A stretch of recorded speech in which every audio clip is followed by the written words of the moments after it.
अंदर ये by default हमें मिलता है जब हम रिएक्ट एप्लीकेशन डेवलप करते हैं तब, यानी कि क्रिएट रिएक्ट ऐप टूल का यूज़ करके जब हम लोग रिएक्ट प्रोजेक्ट बनाते हैं तो ये डायरेक्टरी स्ट्रक्चर हमारे पास आता है बाय डिफ़ॉल्ट।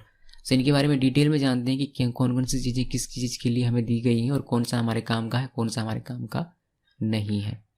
हम लोग देखने वाले हैं ये पूरा डायरेक्टरी स्ट्रक्चर।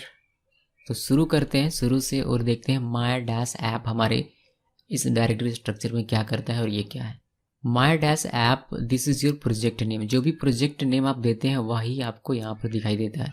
एक चीज़ का ध्यान रखिएगा, जब भी आप प्रोजेक्ट नेम देते हैं, मेरे कहने का मतलब ये है जब npm में आप कमांड रन करते हैं npx create react app project का नाम, तो प्रोजेक्ट का नाम हमेशा लोअर केस में यानी कि स्मॉल लेटर में देना है। कभी भी अपर केस में आपको प्रोजेक्ट का नाम नहीं देना है, अदरवाइज आपको एरर मिल जाएगा, वहीं पर आपका प्रोजेक्ट क्रिएट नहीं होगा। भविष्य में हो सकता है कि इसको हटा दिया जाए, पता नहीं, लेकिन फिलहाल के लिए आप कैपिटल लेटर के साथ कोई भी प्रोजेक्ट क्रिएट नहीं कर सकते हैं रिएक्ट का।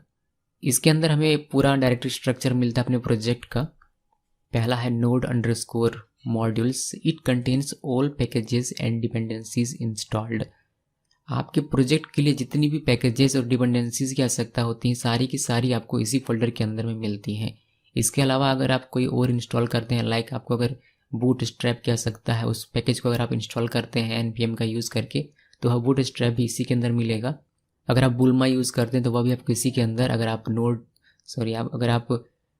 लॉर्ड एस यूज़ करते हैं तो वह भी इसी के अंदर है। इसी के अंदर आपको वेब पैक मिल जाएगा, इसी के अंदर आपको वेबल मिल जाएगा। इसके अलावा बहुत सारे फोल्डर्स आपको इसके अंदर देखने को मिलेंगे। उसकी वजह यह है कि मान लीजिए कि आपके प्रोजेक्ट को बेबल की आवश्यकता है, लेकिन बेबल को चलाने के लिए किसी और पैकेज की आवश्यकता होती हो, तो npm क्या करता है, सभी डिपेंडेंसीज को, यानी कि आपका जो अपना पैकेज है जो कि आप इंस्टॉल करें अपने प्रोजेक्ट के लिए, लाइक बेबल, लेकिन बेबल को चलाने के लिए जिन जिन पैकेज की आवश्यकता है वो सारे भी इंस्टॉल किए जाते हैं। इसीलिए इसके अंदर आपको बहुत सारे फोल्डर देखने को मिलेंगे। इस फोल्डर की अधिक जानकारी के लिए आपको मेरा npm क्रैश कोर्स देखना चाहिए, वहाँ पर मैंने इसके बारे में डिटेल में बात किया है। इसके अलावा हमें मिलता है पब्लिक फोल्डर के बारे में थोड़ी देर में बात करेंगे। पहले पब्लिक फोल्डर के अंदर क्या क्या हमें बाय डिफ़ॉल्ट फाइल्स मिलते हैं उसके बारे में जान लेते हैं। पहला जो फाइल आपको देखने को मिलेगा वो मिलेगा fabicon.ico। ये आपके वेबसाइट का आइकन होता है। आपने देखा होगा बहुत सारे वेबसाइट जब आप गूगल क्रोम में ओपन करते हैं तब टैब के जस्ट बगल में एक छोटा सा आइकन आपको देखने को मिलता है, वही आइकन आप यहाँ रख सकते हैं। अगर आपके एप्लीकेशन में, आपके वेबसाइट में भी अगर कोई आइकन है तो आप उस फाइल को यहाँ पर रखेंगे। ये डिलीट कर देना है और आपको अपना आइकन रखना है। आइकन का जो एक्सटेंशन होगा वो ICO होगा, नाम कुछ भी हो सकता है। यहाँ नाम फैब आइकन है, आपका नाम कुछ भी हो सकता है, बस एक्सटेंशन ICO होना चाहिए और वो पब्लिक फोल्डर के अंदर में रखना है।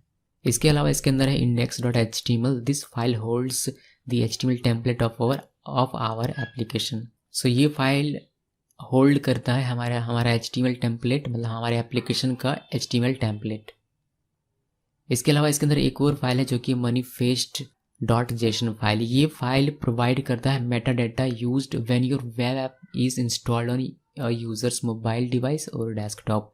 आप मोबाइल में कभी कभी कोई वेबसाइट विजिट करते हैं, आप देखेंगे कि वेबसाइट विजिट करते ही वहाँ पर एक आइकन जैसा बन के आता है, उसमें लिखा हुआ रहता है add to home screen.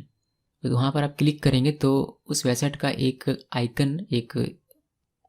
Icon जैसा कुछ मोबाइल के होम स्क्रीन पर चला आता है। उसी को कहते हैं कि वेब ऐप को इंस्टॉल करना अपने मोबाइल डिवाइस में। जब वो इस तरीके से इंस्टॉल होता है तो manifest.json एक्टिव होता है और ये मेटा डेटा प्रोवाइड करने लगता है। ये फाइल index.html में लिंक रहता है, इसको कोड में भी देख सकते हैं। सो ये 3 फाइल होते हैं पब्लिक के अंदर। इसके अंदर पब्लिक फोल्डर के अंदर आप इमेजेस वगैरह भी रख सकते हैं, बट उसमें कुछ कंडीशंस हैं, वो मैं आपको थोड़ी देर में बताऊंगा कि क्यों यहाँ रखना चाहिए और क्यों यहाँ नहीं रखना चाहिए इमेजेस को या फिर अदर एसेट्स जो होते हैं। So public folder node modules public इस इन 2 फोल्डर्स के अलावा हमारे पास एक और फोल्डर हमें मिलता है जो कि SRC फोल्डर। इसी के अंदर आपको सारे CSS के फाइल, सारे JS के फाइल, सारे कंपोनेंट्स के फाइल, सारी इमेजेस और भी अदर जो आपकी एसेट्स हैं आपके प्रोजेक्ट के लिए, वो सारी आप इसके अंदर रख सकते हैं बेहिचक।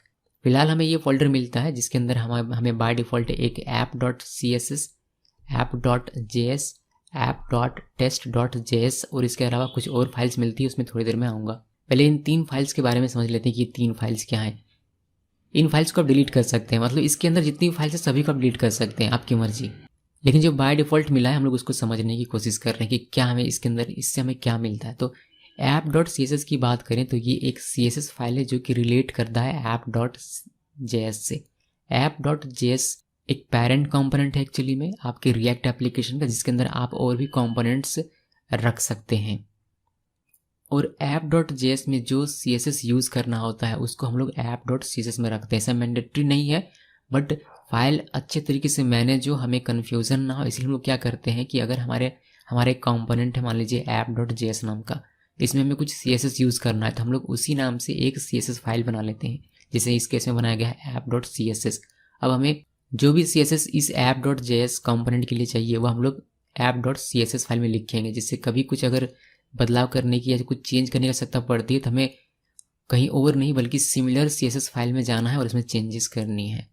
ओके, लेकिन इसका मतलब ये नहीं है कि आपने app.css लिखा हुआ है तो ये स्पेसिफिकली app.js फाइल के लिए ही बनी है। ये ग्लोबल होती है, यानी कि app.css ग्लोबल होती है, इसको किसी अदर फाइल में भी इंपोर्ट करके आसानी से यूज़ किया जा सकता है। यहाँ बात करते हैं कि app.js जो कि पेरेंट कंपोनेंट है आपके रिएक्ट एप्लीकेशन का, इसमें अगर आप कोई CSS यूज़ करते हैं तो आपको app.css में लिखना है। क्लियर। app.test.js क्या है, ये एक इन्वायरमेंट आपको टेस्टिंग इन्वायरमेंट क्रिएट करके देता है। बेसिकली इसमें जो कोड लिखे हैं वह क्रैश को देखने के लिए, टेस्ट करने के लिए कि आपका जो कंपोनेंट है वो क्रैश ना करे। इसके अलावा हमें डिफ़ॉल्ट जो फाइल मिलता है वह है index.css और एक index.js। अब जैसे app.css लिखा जाता है app.js के लिए, उसी तरीके से index.css लिखा जाता है index.js के लिए। बट जो भी CSS फाइल होती हैं वो सारी की सारी ग्लोबल होती हैं। index.js फाइल जो है, यह जो फाइल है ये आपका एंट्री पॉइंट होता है, जावास्क्रिप्ट एंट्री पॉइंट। अब एंट्री पॉइंट किसे कहते हैं अगर आपको नहीं पता है तो आपको फिर से मैं रिकमेंड करूँगा कि आप मेरा NPM क्रैश कोर्स ज़रूर देखिए। फिलहाल के लिए मैं बता देता हूँ कि NPM एंट्री पॉइंट क्या होता है। एंट्री पॉइंट मतलब यहीं से आपका जो पूरा वेबसाइट है वो रन होना स्टार्ट होगा, यहीं पर आपका मेन सारी चीज़ें हैं। ठीक, मतलब app.js वह index.js में आता है, देन यहाँ से रेंडर होने के लिए चला जाता है index.html में। देखिए आप जितनी भी कंपोनेंट बनाते हैं, अगर इस स्ट्रक्चर को अगर आप फॉलो करेंगे, किसी भी चीज़ को डिलीट नहीं करते हैं, उस केस में मैं आपको बता रहा हूँ कि यहाँ पर आप अपने बहुत सारे कंपोनेंट बना सकते हैं, लाइक user.js, admin.js, जो भी चीज़ें हैं वो सारे कंपोनेंट आप app.js में रखेंगे। देन app.js को आप रखेंगे index.js में, और index.js सभी कंपोनेंट्स को रेंडर करेगा index.html में, जो कि होल्ड करता है हमारा HTML टेम्पलेट, और आपको ये सारी चीज़ें वेब ब्राउज़र में दिखाई देंगी। तो ये पूरा कुछ इस तरीके से चीज़ें होती हैं। इसको और डिटेल में आप जानेंगे जब आप कोडिंग फेज में जाएंगे, कोडिंग देखेंगे। तो फिलहाल के लिए स्ट्रक्चर समझ लेते हैं, फोल्डर स्ट्रक्चर। इसके अलावा हमें एक फाइल मिलता है logo.svg। मैंने इसको रन करके आपको दिखाया होगा पिछले वीडियो में। आपने देखा होगा कि उसमें रिएक्ट का एक बड़ा सा लोगो, ब्लैक बैकग्राउंड के साथ ही रिएक्ट का बड़ा सा लोगो देखने को मिलता है, वही ये लोगो। इसको डिलीट कर सकते हैं अगर आपको वो लोगो नहीं चाहिए तो। ये रिएक्ट लोगो फाइल है। देन एक होता है serviceworker.js। ये रिएक्ट से रिलेट नहीं है, मतलब रिएक्ट है इसीलिए serviceworker.js है, ऐसा नहीं है। ये एक सेपरेट टॉपिक है, ये सेपरेट कॉन्सेप्ट है। ये क्या करता है, ये हेल्प करता है कि आपका वेबसाइट ऑफलाइन एक्सेस हो। ये कैशेस बनाने के काम आता है, जो कि बाय डिफ़ॉल्ट कॉन्फ़िगर करके हमें नहीं मिलता, इसमें कॉन्फ़िगर करना पड़ता है अगर आपको ये चीज़ें चाहिए तो। फिलहाल हम लोगों को ये चीज़ें नहीं चाहिए होगी, तो अगर ये नहीं भी रहेगा तो हमें कोई दिक्कत नहीं होगी। इसके अलावा हमें एक फ़ाइल मिलता है जो कि है .gitignore। .gitignore क्या करता है, it is used when you want to ignore git push. यानी कि आप नहीं चाहते हैं कि जब आप अपना एक प्रोजेक्ट बना लेते हैं, ठीक है, आप अपना प्रोजेक्ट बना लेते हैं, आप उसको गिट में पुश करना चाहते हैं, तो आप चाहेंगे कि सिर्फ आपका प्रोजेक्ट पुश हो, बजाय बाकी सारी चीज़ों के लाइक node_modules पैकेजेस हैं वो सारी चीज़ें आप पुश नहीं करना चाहेंगे, बिकॉज उसका साइज़ बहुत बड़ा होता है। तो उस चीज़ को आप इसमें लिख सकते हैं कि वो सारी चीज़ें पुश नहीं होनी चाहिए। इसलिए इसमें क्या करेगा, वो गिट इग्नोर कर देगा, जो भी आप लिखेंगे वो पुश नहीं किया जाएगा। इसके बारे में अधिक जानकारी के लिए आप देखिएगा, मेरा एक वीडियो है VS कोड, मुझे नाम याद ठीक से नहीं आ रहा, बट मैंने इसमें बताया कि आप विजुअल स्टूडियो कोड का यूज़ करके कैसे आप GitHub में अपना प्रोजेक्ट पुश कर सकते हैं और पुल कर सकते हैं, उसको देखिएगा। देन हमें एक फ़ाइल मिलता है package-lock.json, और एक फाइल मिलता है package.json। package.json सभी डिपेंडेंसीज को मेंटेन करता है, मेंशन करता है कि कौन सा डिपेंडेंसीज ज़रूरी है हमारे इस प्रोजेक्ट के लिए। उसमें आपको मिल जाएगा रिएक्ट डॉम और रिएक्ट स्क्रिप्ट, मैं आपको दिखाऊंगा कोड में। और इसके वर्जन को मेंटेन करने के लिए फाइल बनता है जो कि मेंशन रहता है package-log.json में, यानी कि कौन सा वर्जन रिएक्ट इंस्टॉल हुआ है इस प्रोजेक्ट के लिए, वही वर्जन लॉक कर दिया जाता है package-log.json में। एक हमें लास्ट हमारा ये फाइल है जो कि रेडमी फाइल, इसमें आप नोट वगैरह लिख सकते हैं अपने प्रोजेक्ट से रिलेटेड। ओके, और भी काफ़ी सारी डिटेल्स इसमें लिखी गई हैं, आपको कमांड्स के बारे में जानकारी वगैरह इसमें मिल जाता है, आप उसको पढ़ सकते हैं। आप देख रहे होंगे कि मैंने यहाँ जो index.html और index.js है इसको अलग कलर में लिखा हुआ है। इसके पीछे वजह यह है कि for the project to build these files must exist with exact file name and path। so ये जो दो फाइल नेम हैं आपको जो दिखाई दे रही है index.html और index.js फाइल, ये मौजूद होनी चाहिए आपके प्रोजेक्ट में, तभी आप अपना प्रोजेक्ट बिल्ड कर पाएंगे। प्रोजेक्ट बिल्ड करने से मतलब ये है कि जब आप अपना प्रोजेक्ट बना लेंगे तो उसको आप सर्वर में, ऑनलाइन सर्वर में या फिर अपने क्लाइंट को पास करना चाहेंगे, उस वक्त जो बिल्ड होता है वो इन दो फाइल्स को खोजता है। सो ये दो फाइल्स मैंडेटरी है कि ये दो फाइल्स अपने जगह पर मौजूद है, यानी कि पब्लिक फोल्डर में index.html इससे सेम नाम का सेम पाथ में होना चाहिए, और src फोल्डर में index.js नाम का सेम पाथ में दो फाइल होना है, ये ज़रूरी है। सो आप ये सारी चीज़ें डिलीट नहीं कर सकते हैं। मतलब अगर डेवलपमेंट के लिए आप डिलीट कर सकते हैं, बट अब जब आप इसको बिल्ड करेंगे सर्व करने के लिए, तब ये सारी चीज़ें मैंडेटरी होंगी रखनी। आपको कोई एरर नहीं मिलेगा अगर आप इसको डिलीट कर देते हैं सबको और आप डेवलपमेंट के लिए रन करेंगे तो कोई आपको प्रॉब्लम नहीं होगी, बट जब बिल्ड किया जाएगा इसको, मतलब डेप्लॉय करने के लिए, तब ये ज़रूरी हो जाती है। सो ये आपका स्ट्रक्चर है, डायरेक्टरी स्ट्रक्चर। मुझे उम्मीद है कि आपको एक एक चीज़ अच्छी तरीके से समझ में आई होगी। इसमें से देखिए, इसमें से चीज़ें क्या है कि आपको बता देता हूँ कि इसमें कौन कौन सी चीज़ें। देखिए इसमें फैव आइकन, ये आप डिलीट कर सकते हैं अगर आपको फैव आइकन नहीं चाहिए अपनी वेबसाइट में। तो इसमें बाय डिफ़ॉल्ट रिएक्ट का में फैव आइकन मिलता है। index.html ये रखना है आपको। manifest.json इसको भी आप डिलीट कर सकते हैं अगर आपको आवश्यकता नहीं है तो। src फोल्डर के अंदर जितने भी फाइल्स हैं index.js को छोड़कर उन सभी को आप डिलीट कर सकते हैं और आप अपना खुद का कंपोनेंट बनाएं। लेकिन बाद में अगर index.js को भी आप डिलीट करते हैं, जो बाय डिफ़ॉल्ट मिलता है उसको डिलीट कर सकते हैं, बट आपको एक index.js का फाइल बनाना ही पड़ेगा बिल्ड करने के लिए, अगर आपको बिल्ड करना है अपना प्रोजेक्ट तो। सो देखा जाए तो आप ऐसा कर सकते हैं कि आप पब्लिक के अंदर फैब आइकन डिलीट कर दीजिए, मैनिफेस्ट डिलीट कर दीजिए, सिर्फ index.html रखिए और उसके अंदर भी कोड को हटा सकते हैं। बहुत सारी चीज़ें जो कि हमारे काम की नहीं है, ये तो बाय डिफ़ॉल्ट मिली है, रिएक्ट वालों ने हम लोगों को क्रिएट करके दिया, लेकिन हमारे अंदर उसके अंदर जो कोड होंगे वो हमारे प्रोजेक्ट के हिसाब से शायद नहीं होंगे, तो उसको हम लोग हटा सकते हैं जो हमारे हिसाब से नहीं है।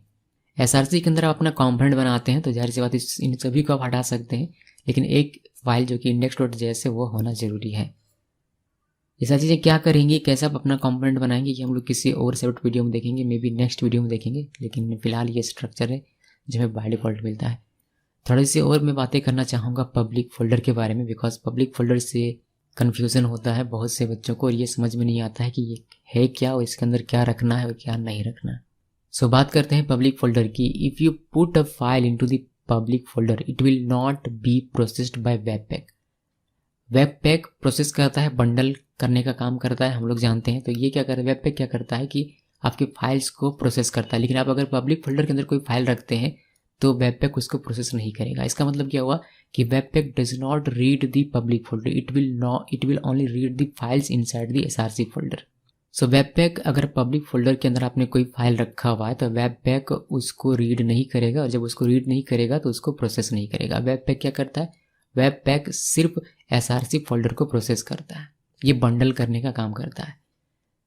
सो प्रोसेस नहीं होगा, but instead it will copied into the build folder untouched. लेकिन ये कॉपी कर देगा, जो भी आपको पब्लिक फोल्डर में रहेगा वो सारे के सारे कॉपी हो जाएंगे आपके बिल्ड फोल्डर में। बिल्ड फोल्डर का मतलब ये होता है कि जब आप npm बिल्ड कमांड रन करेंगे तो आपका जो प्रोजेक्ट, जो कि अलग अलग फाइल्स बहुत सारे होंगे, उन सभी को npm क्या करेगा, वेबपैक क्या करेगा कि एक सिंपल सा 2-3 फाइल क्रिएट करके, एक CSS फाइल, एक जावास्क्रिप्ट फाइल, एक इंडेक्स फाइल क्रिएट करके आपको देगा, जिसको आप डिप्लॉय कर सकते हैं आसानी से। सो उस वक्त अगर आपने पब्लिक फोल्डर में कुछ डाला हुआ है तो उस वक्त वो सिंपली कॉपी हो जाएगा वहाँ पर, बजाय प्रोसेस होने के। To reference assets in the public folder you need to use a special variable called public_url। अगर आप कोई एसेट्स इसके अंदर रखते हैं और इसको अपने प्रोजेक्ट में अगर रेफरेंस देना है तो उसके लिए आपको यूज़ करना पड़ेगा एक स्पेशल वेरिएबल जो कि है public_url। Only files inside the public folder will be accessible by this.